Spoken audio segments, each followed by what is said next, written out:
Este é mais um podcast da reunião de estudos do Evangelho do Grupo Espírita Irmão Áureo. Sejam todos muito bem-vindos.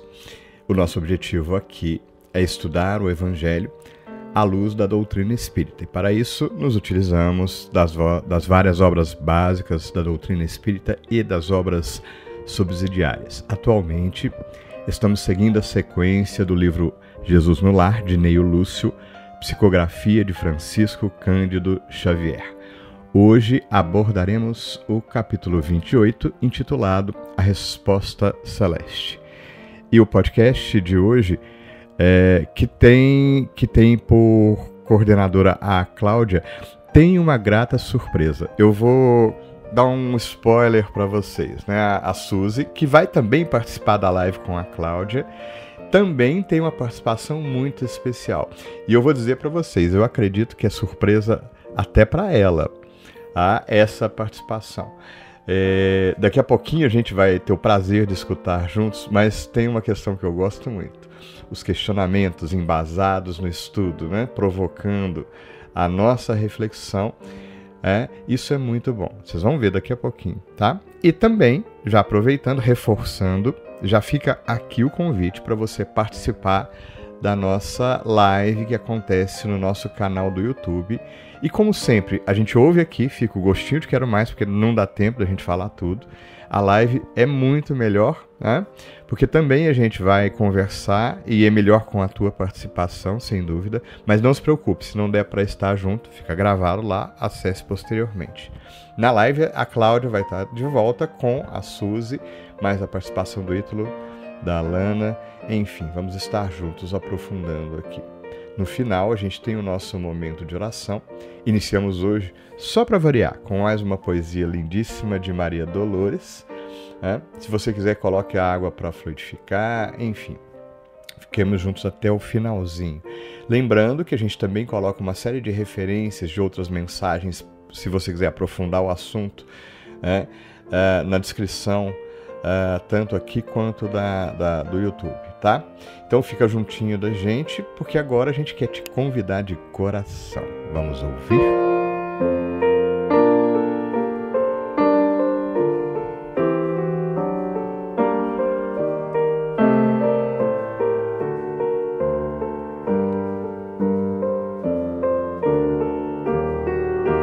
Bom dia, boa tarde, boa noite.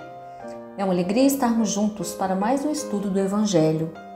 Nós somos o Grupo Espírita Irmão Áureo, eu sou a Cláudia e estamos aqui estudando o livro Jesus no Lar. Hoje tenho a alegria de compartilhar esse estudo com a Suzy, que fará daqui a pouco a leitura e o comentário do capítulo da noite, é o capítulo 28, A Resposta Celeste. Como se dá a resposta do mais alto aos apelos humanos? Certamente que se a resposta é celeste, os critérios são também celestiais. Lembremos aqui o capítulo 7 do Evangelho de Mateus, versículo 7 em diante, onde Jesus nos diz: Pedi e vos será dado, buscai e encontrareis, batei e vos será aberto para vós, pois todo aquele que pede recebe, e aquele que busca encontra, ao que bate será aberto. Qual dentre vós é o homem que, pedindo-lhe pão, o seu filho lhe dará uma pedra? Ou, pedindo-lhe peixe, lhe dará uma serpente? Portanto, se sendo vós maus sabeis dar boas dádivas aos vossos filhos, quanto mais vosso Pai que está nos céus dará boas coisas aos que lhe pedem. Feitas essas considerações, que já trazem aí possibilidades de muitas reflexões, convido a Suzy à leitura do capítulo e seu comentário. Mais tarde, na live, somará os comentários do Fabiano, da Alana, do Ítalo, de todos os que quiserem participar conosco. Sejam todos muito bem-vindos. Teremos um excelente estudo. Então, Suzy, seja bem-vinda. Bom dia, boa tarde, boa noite a todos do Grupo Espírita Irmão Áureo. Na live do próximo sábado, dia 8, a Cláudia e nós iremos trabalhar o capítulo 28, do livro Jesus no Lar. E o título do capítulo é A Resposta Celeste.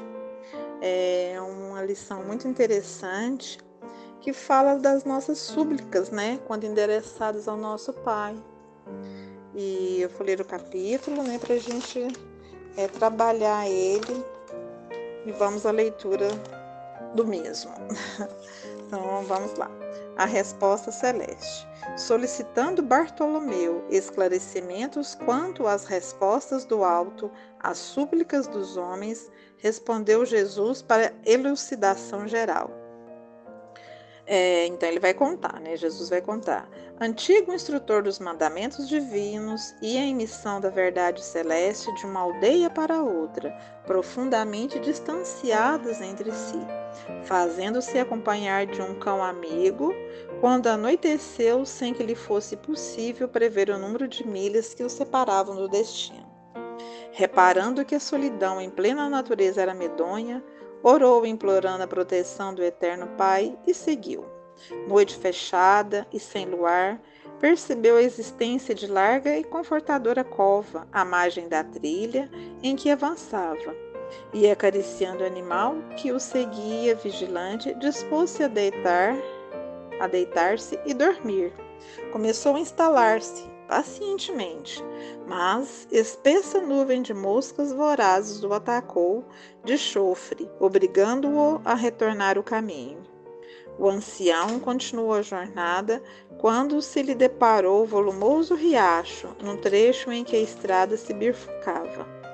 Ponte rústica oferecia passagem pela via principal e, além dela, a terra parecia sedutora, porque, mesmo envolvida na sombra noturna, semelhava-se a extenso lençol branco.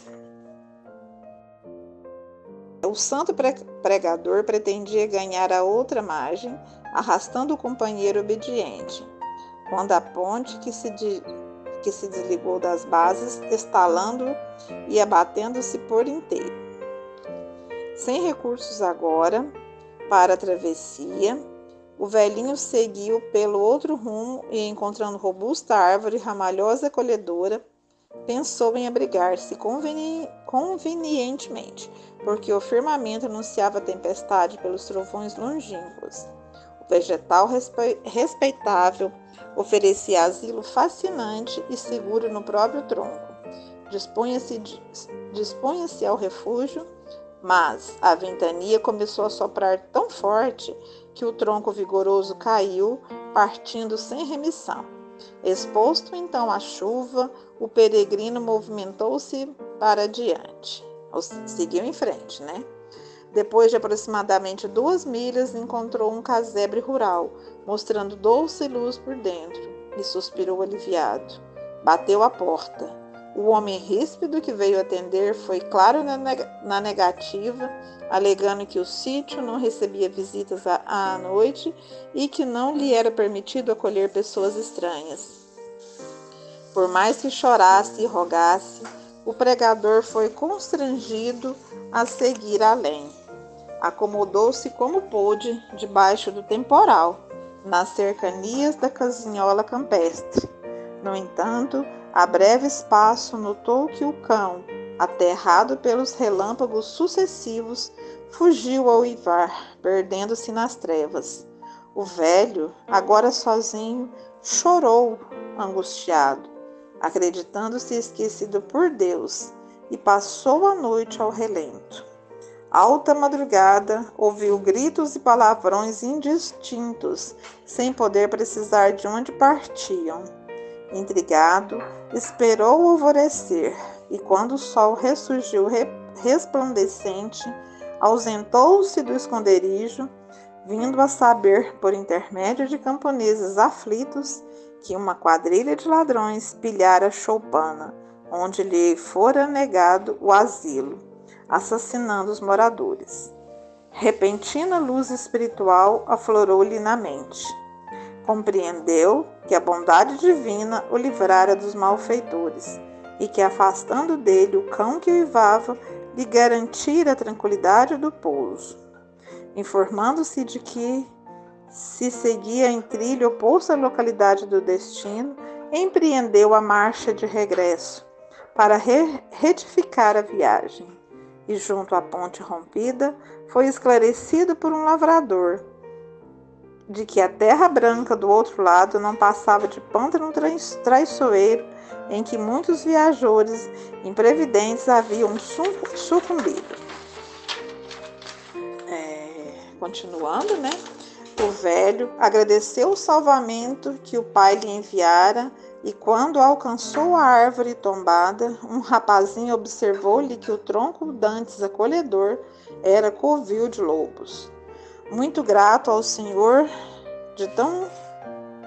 que tão milagrosamente o ajudara, procurou a cova onde tentara repouso e nela encontrou um ninho de perigosas serpentes. Endereçando infinito reconhecimento ao céu pelas expressões de variado socorro que não soubera entender de pronto, prosseguiu adiante, são e salvo, para desempenho de sua tarefa. Nesse ponto da curiosa narrativa, o mestre fitou Bartolomeu demoradamente e terminou.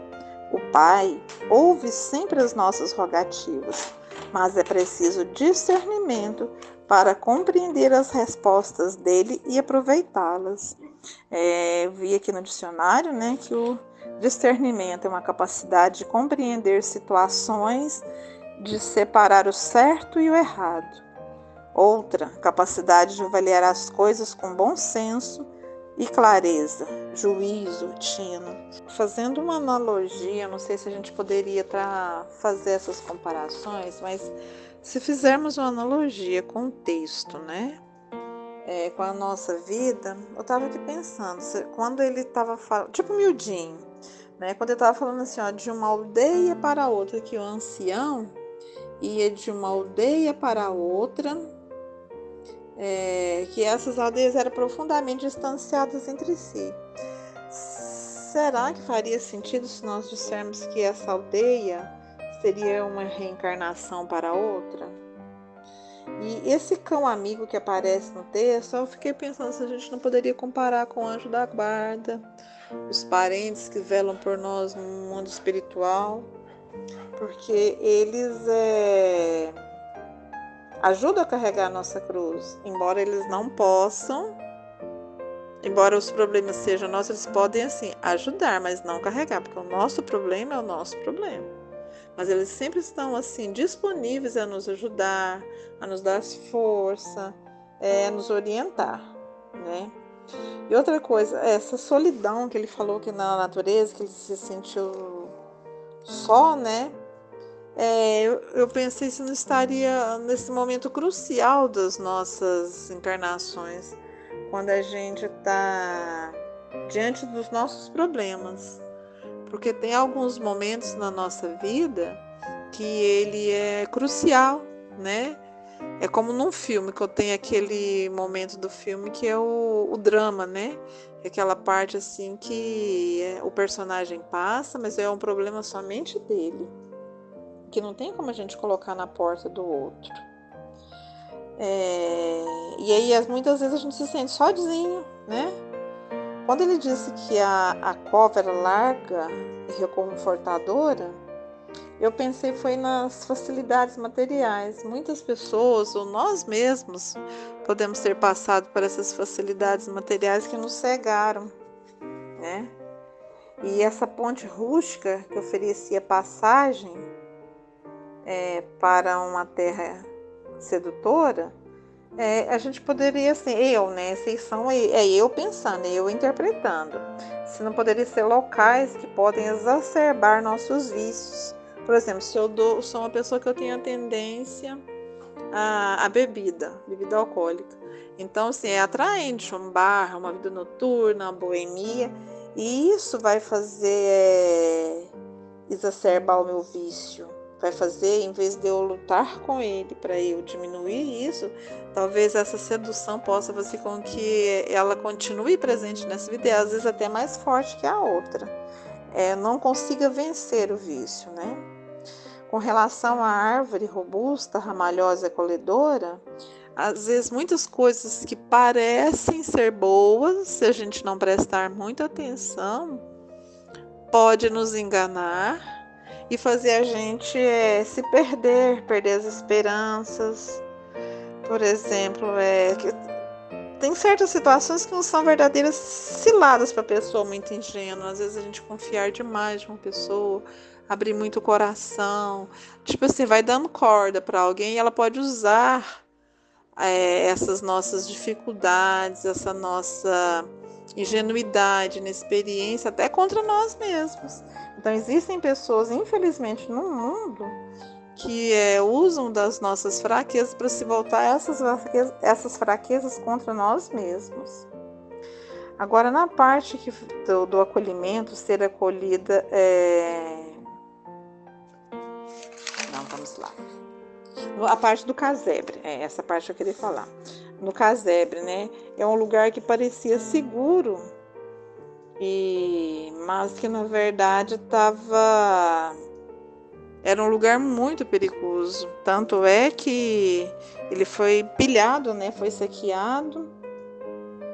Ou seja, às vezes a gente quer ostentar uma situação que a gente às vezes nem tem. E isso pode ser perigoso, em despertar em outra pessoa inveja, a cobiça, e às vezes as pessoas querem tirar isso da gente. Nós já fizemos vários estudos entre quando as pessoas brigavam entre si por heranças, por fortunas, irmão tomando de irmão, filho de pai. Então nós já fizemos vários estudos assim, que às vezes algo que parece muito seguro e na verdade não é. São coisas que podem fazer a gente perder a nossa encarnação, a nossa oportunidade aqui na Terra. Agora, a comparação com um cãozinho que abandonou, muitas vezes pode ser um familiar ou um amigo que no momento muito difícil da nossa vida eles nos abandonam, nos deixam, né? Nos deixam a só. Mas a gente tem que pensar que cada um tem um tempo, cada um tem uma maturidade. De repente, se aquele amigo ficar com a gente naquele momento, já que ele não está preparado, um cego não pode dirigir outro cego. Às vezes ele poderia atrapalhar alguma coisa e a gente ficar até numa situação pior, né? E por último, né, o ancião, quando ele chora angustiado, quando a gente está passando o momento mais difícil da vida da gente, a gente fala assim, não, agora eu estou abandonada mesmo, agora a situação está caótica, a situação está crítica. Quando a gente se sente abandonado, mas a gente, assim, às vezes a gente está sendo acolhido, porque as nossas dores, elas podem ser amenizadas, que é o bem e o mal sofrer. Nós não podemos simplesmente pedir a Deus, não, me tira essa dor, me tira esse cálice, me tira essa provação. A gente sabe que tem que passar por ela.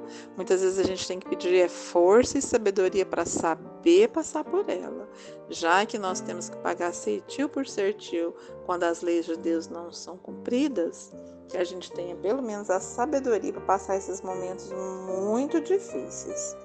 Então, somente com o coração mais calmo, mais tranquilo, é que podemos perceber a intervenção divina, né, em várias circunstâncias da nossa vida.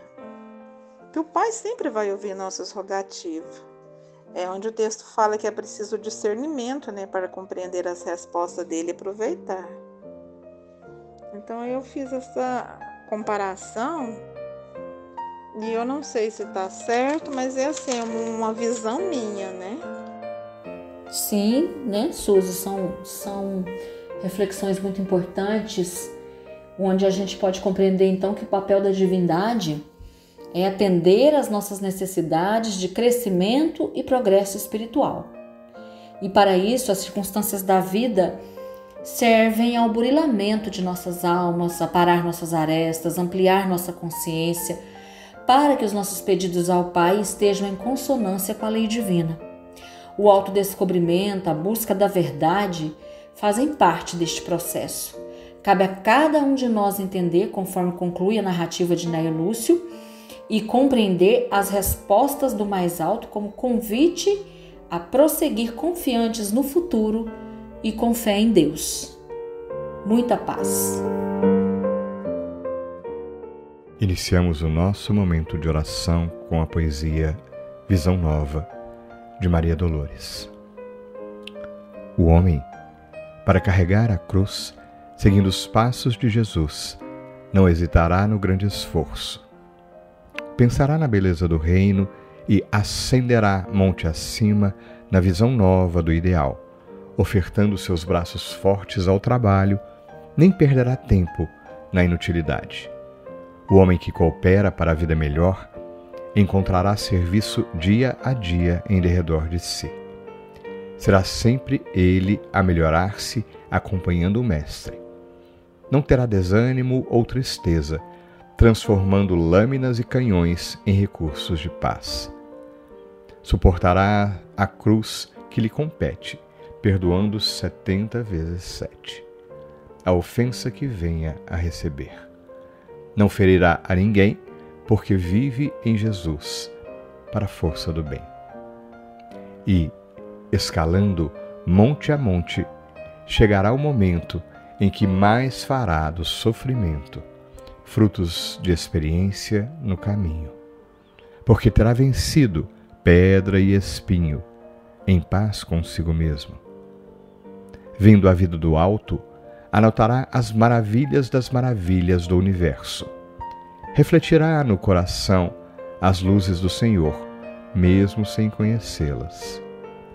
Dos céus, fitando a lágrima e a vida, a que a humildade se aferra, ele conhecerá, embora a dor e a guerra, que a nossa linda terra é um hotel 5 estrelas. Mestre amigo Jesus, contigo damos graças ao mais alto, pelas bênçãos de luz que nos envolvem nesses instantes de prece e oração.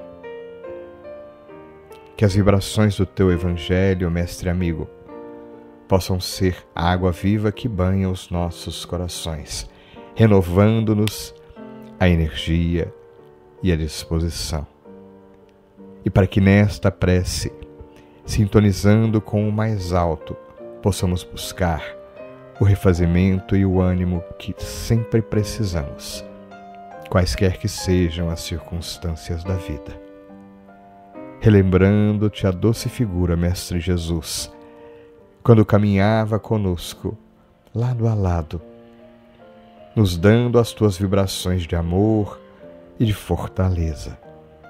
Te rogamos uma vez mais que interceda junto ao mais alto, para que recebamos da vida que nos cerca e do amor infinito de nosso Pai tudo aquilo que mais necessitamos.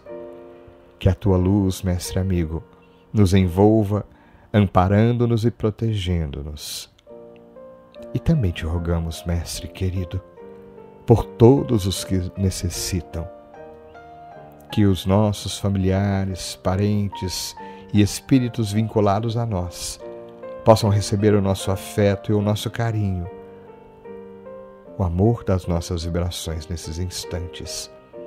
E não nos deixe esquecer da vida que nos cerca, repleta de oportunidades de crescimento, de oportunidades de refazimento. Que a tua luz, que o teu amor nos envolvam hoje e sempre, Mestre amigo. Que assim seja.